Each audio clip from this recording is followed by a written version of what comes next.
Welcome back to you. We're talking Home Affairs today. We have Minister Malusi Gigaba with us, addressing some of your concerns and some of your issues. And just before the break, we were looking at one of the tweets that came through via Leanne about the buying and selling of ID documents. And I raised a question with Minister that in the rural areas, there was a period of time where you could have a child is born and only interacts with the system when the child's maybe 18 or an adult.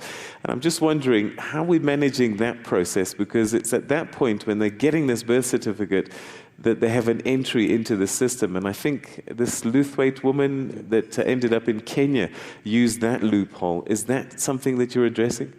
That's the biggest loophole we are facing at the present moment, where people apply for late registration of birth, because this is where even people who are not South African come in and either buy baptismal certificates.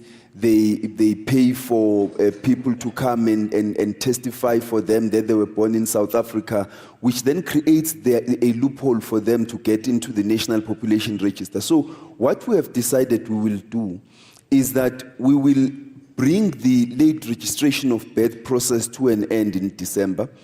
And we then want people to come forward, those who still haven't been registered, to come forward so that we can deal with that backlog and complete it.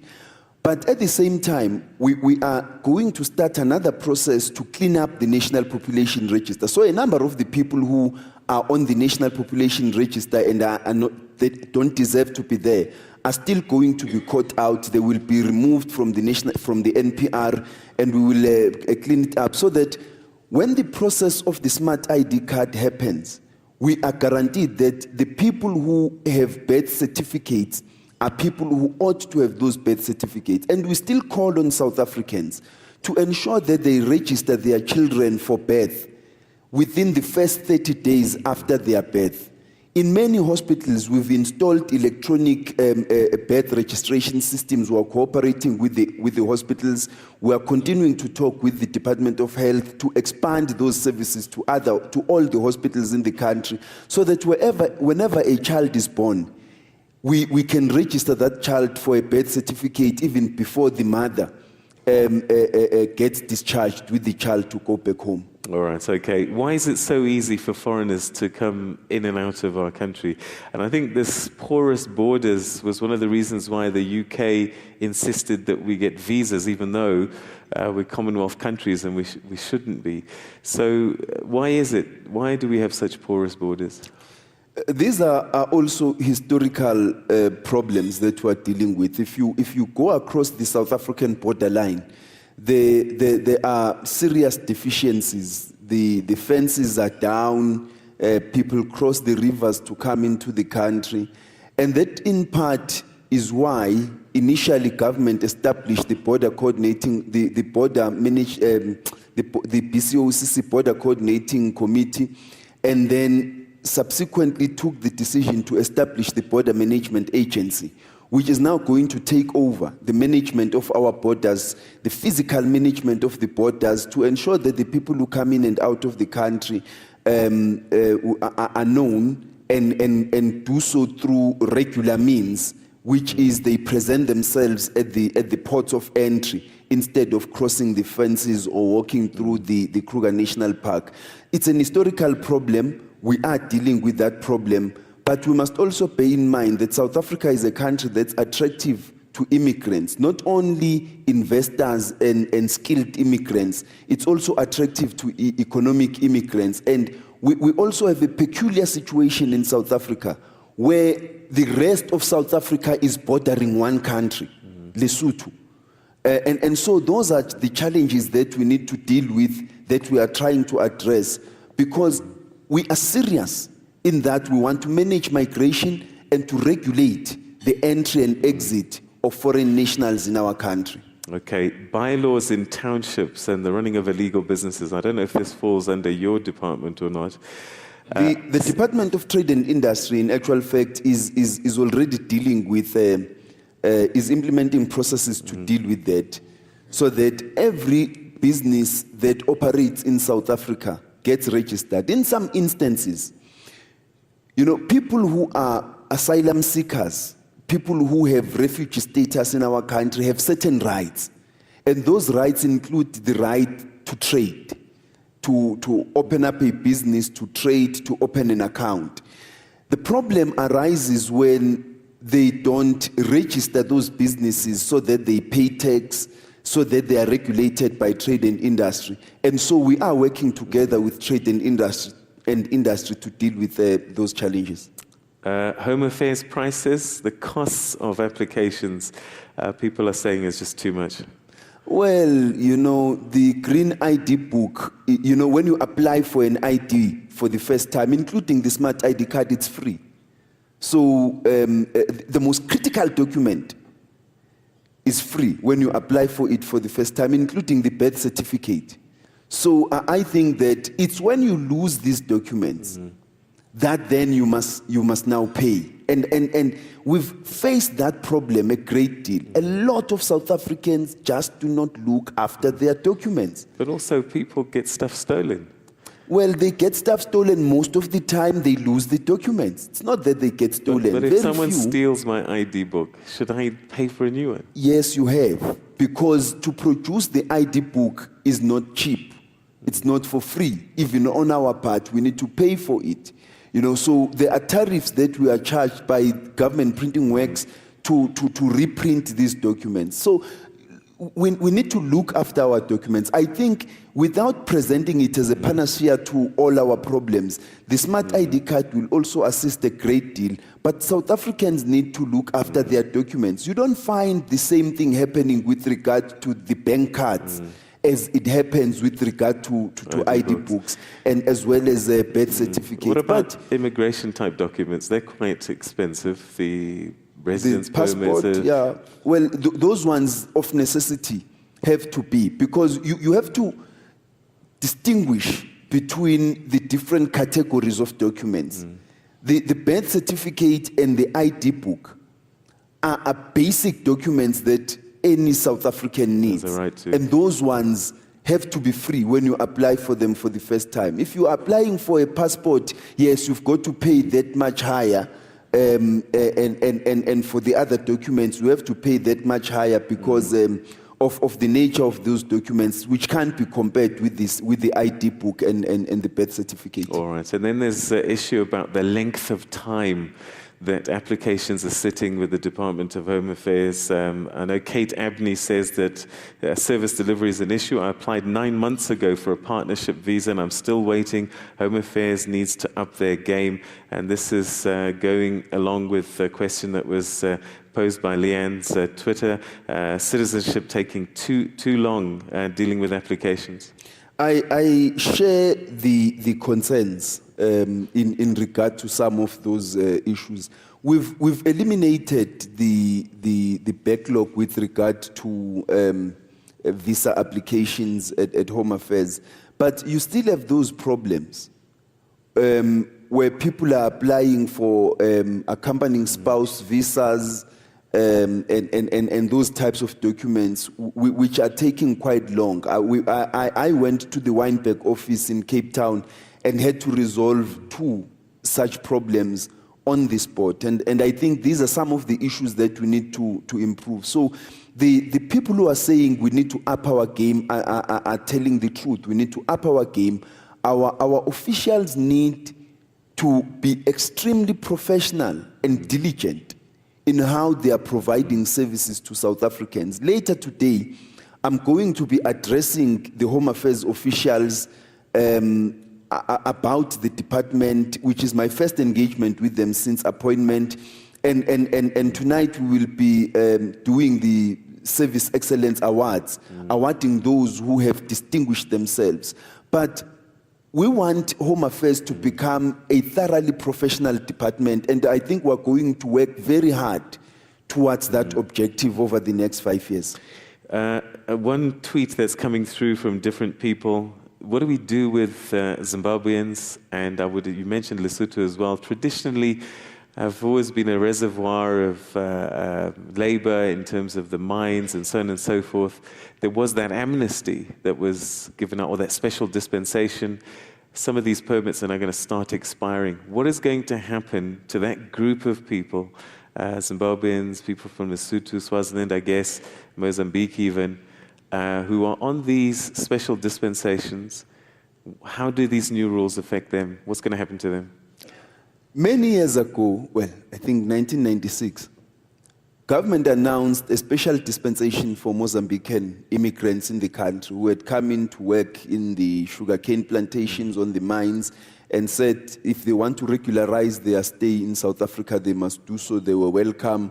Many took advantage of that offer, and quite a lot also did not.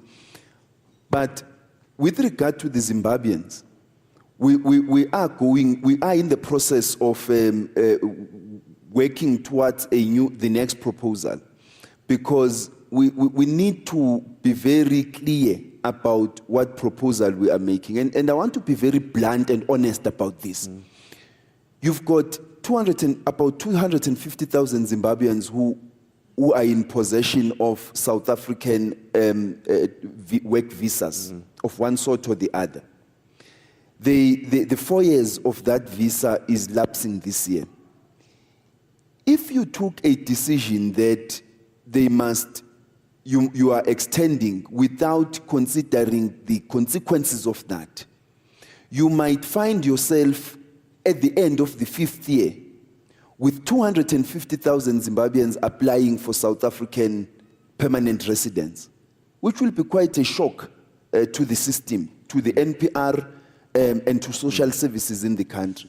So we need to think hard about this and take a decision that's going to ensure that whilst we continue to document them, we do not create unintended consequences for ourselves as the department as well as for government as a whole. Now, in terms of that, we have to engage with the different stakeholders. We are formulating an opinion as the department, and at the right time, when we have formulated that proposal, I will then make an announcement to explain what we're going to do. Is there a potential for them to be sent home? Look, I don't want to be presumptuous. Though I don't think that it will happen this year. I think we will provide an opportunity for an extension, but it's not going to be the same visa or permit as we did so they have to in 2010. So there will be a different type of visa this time, so that, as I say, you don't create unintended consequences. All right. Shireen Lachman, table 15. Mr. Minister, as a practitioner, to log on an application at VFS at present takes up to 4 hours.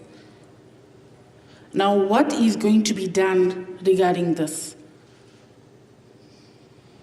Okay, service delivery again, I guess.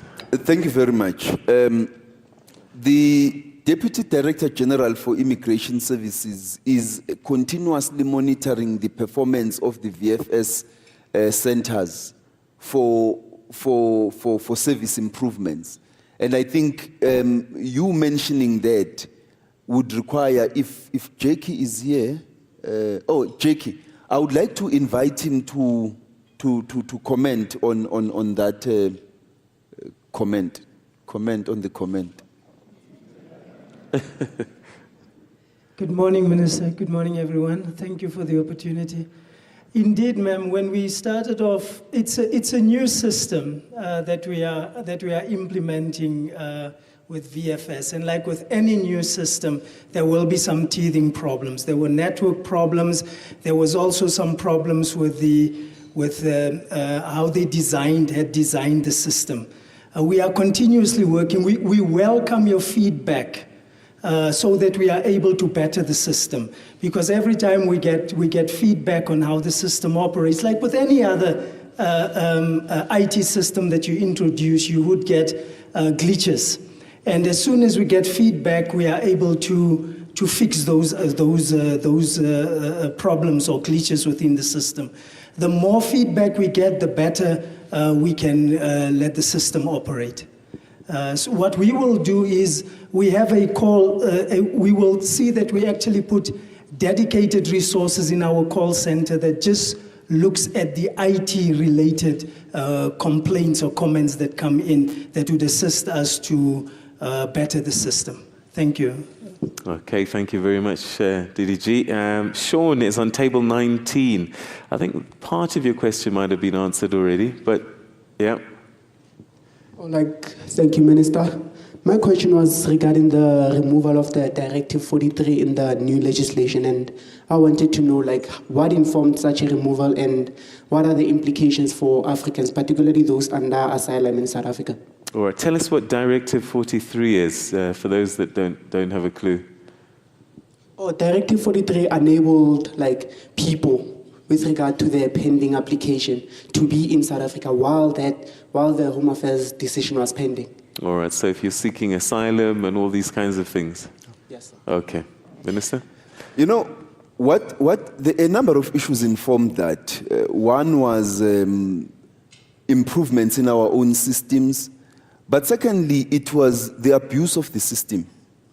There are many people who, you were allowed to travel on a receipt, pending receipt of your visa.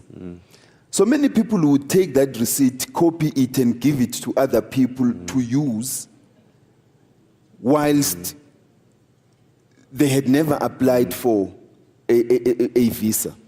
So there is a number of issues we've had to deal with relating to the abuse of our systems, and to try and clamp down on that. We had to remove Directive 43 and now expect, and in part because we've dealt with the elimination of the backlog in terms of visa applications. And now we're saying, if you have to travel and you still haven't received your visa, it surely is no longer because the visa has not been adjudicated.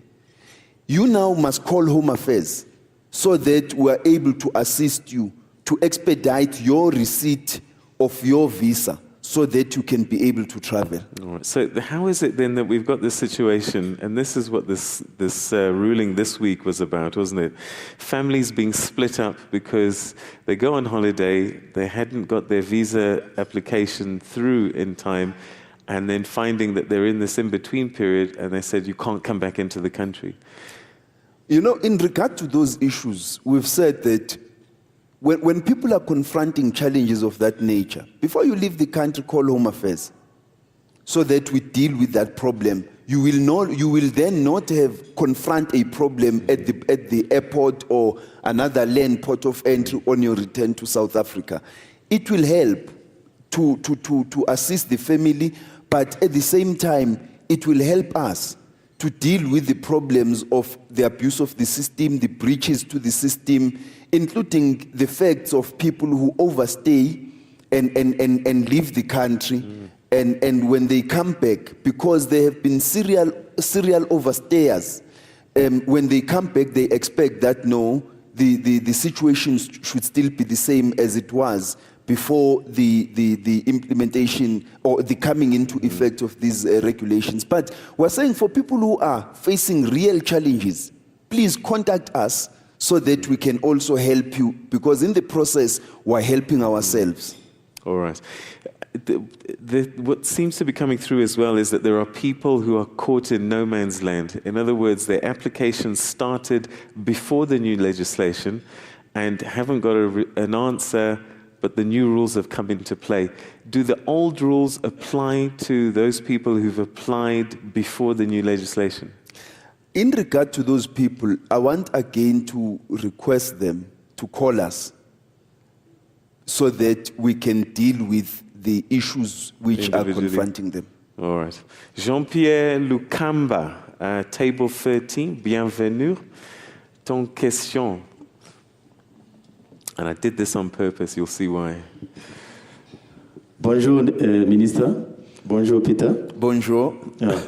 Are you thinking of popularizing the new immigration laws in other languages such as French and Portuguese? This is the first question. The second question is, many African migrants are frustrated. They are having an impression that the new immigration law will target them. Thanks a lot.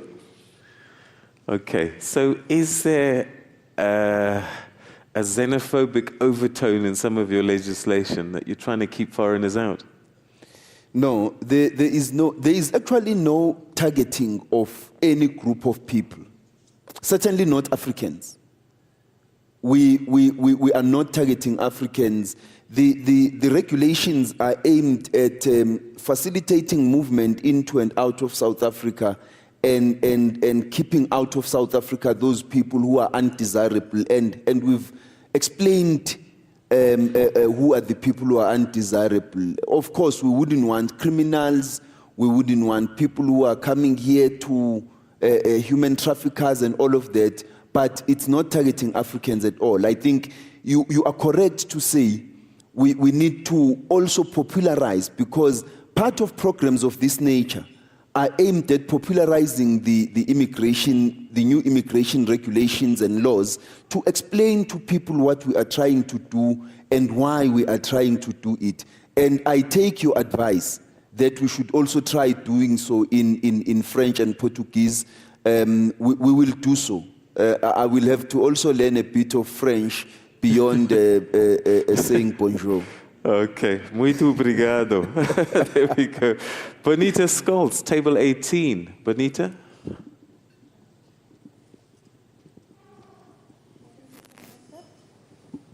Good morning, Mr. Minister. My question to you is, I think the question has already been brought up. But we went to Labour Department yesterday in Braamfontein, and one of the people that is working there know anything about the new law. So if you apply for a work permit, then you have to take your documentation to the Labour Department. So I think their house is not in order yet. Because of that, we cannot submit any work permits. So what is the way forward? Thank you. And the extensions as well, they say that you need a copy of the newspaper at the Labour Department when you go and apply for a work extension of a work permit. Wow. Thank you. Is that to prove the dates that you applied? The newspaper? Yes, it's, yeah. Wow. I think in regard to that, thank you very much, ma'am, for your question. I would like to ask the Director General to make a comment, because we have been in discussions with the Departments of Labour and Trade and Industry with regard to those aspects of these regulations which impact on them. And I mentioned earlier the Department of International Relations and Cooperation. So I would like the DG to comment on that. Thanks, Minister, and morning to the colleagues. I think it is important for people to understand that what we are looking at here is to make sure that South Africans are able to participate as well in the economy of the country. So the Department of Labour is the ones who must be able to say to us, these skills, they are not available in South Africa, but these ones are available. Let's make this thing of an advert. If we are saying to us, there is no South African who can do this job, how do we prove that? You must be able to say, I advertised this for this post, we did not get someone with these skills. That's why South Africans are complaining and saying to us, we are talking about critical skills, but at that point, I'm not saying HR intern is not important, but can't you get an HR intern inside the country? So that's what we are talking about. Oh. Then that's why again, it's the role of the Department of Labour to do that. As Minister has indicated, we are working as government to make sure that we understand how speedily we must deal with these matters. But it can't say, let's let the tap run out of the water. We have to close it and deal with the logistics. DG, while you're still there, my question to you is, skills are important and we need to get them in as quickly as possible.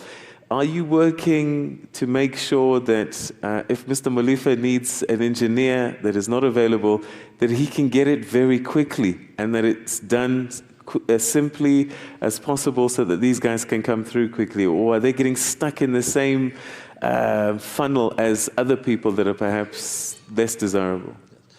One of the changes which we have made is for the critical skills and the scarce skill. Critical skills permit means if I'm this person with a critical skill as an engineer, without a job, I give you a permit for 12 months coming to the country without first getting, because we are a critical skills person. Secondly, when we adjudicate your permit, we don't deal with you as an individual. We deal with you as a package. Whereas in the past, we'll give the permit to the skills person, and thereafter you must apply for your spouse, you must apply for your child for a school.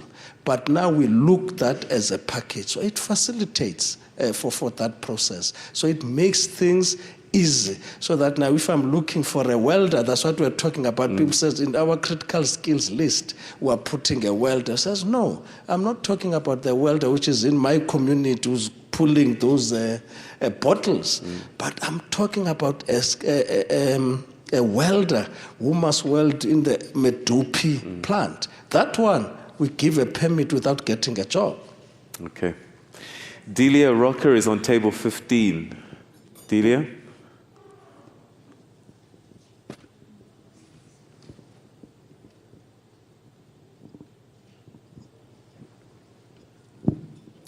Please stand, Delia. Thank you. Morning, Minister, colleagues. I've got a very burning question. Last year, you people did mop up with the permanent residences. To date, none of these permanent residences has been finalized. Amongst colleagues, it's been ascertained that we've got permits or rather permanent residences outstanding for more than 6 years.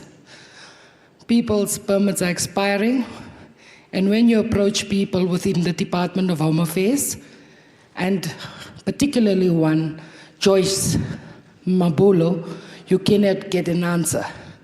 Permits are expiring, permanent residents are not out. Please, Minister, I've got over 50 emails that's been earmarked from Joyce Mamambolo right to Mr. Manedi, Mr. McKay, and everybody, and we're not getting answers. Please help. Please submit them to me. Okay.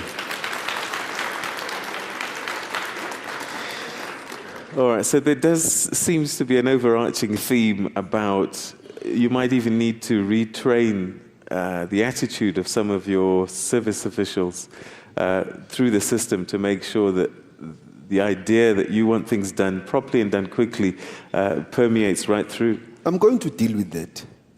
I'm going to deal precisely with that. And for me to achieve results in that regard, I need to start with the top management of the department. Okay. How is it that we get into the department people who can't explain the most basic things, who have no sensitivity to such issues? Let me tell you, I walk into the Weinberg office in Cape Town, find this lady who's been struggling to register her marriage. She's South African, her husband is South African, he works in Dubai. She wants to register their marriage. For a year, she couldn't register the marriage. And so she can't travel abroad to join him. How does it happen? Somebody over this year should have known that this lady is facing this problem. But on top of that, she's sent her files twice to HQ, and twice the files have gotten lost. Is it possible that your staff is overworked and that there's under-resourced and they just can't get to it? That could be the case, but in many instances, as I said earlier, when you walk into the office, the queues vanish. When you are there, when you arrive in the office, the queue suddenly vanishes. If the queue can vanish when you are there, why doesn't it vanish when you are not there? Right. So it's not, there are offices I know where they are overworked, But we are dealing with those offices. You know, your offices on Harrison Road, the offices in Durban on Commercial Street, there are offices which are overworked. But we have split services so that those offices can deal with, and are splitting services to enable those offices to deal with acceptable volumes of people. But in most instances, it's a problem of lack of leadership and lack of professionalism.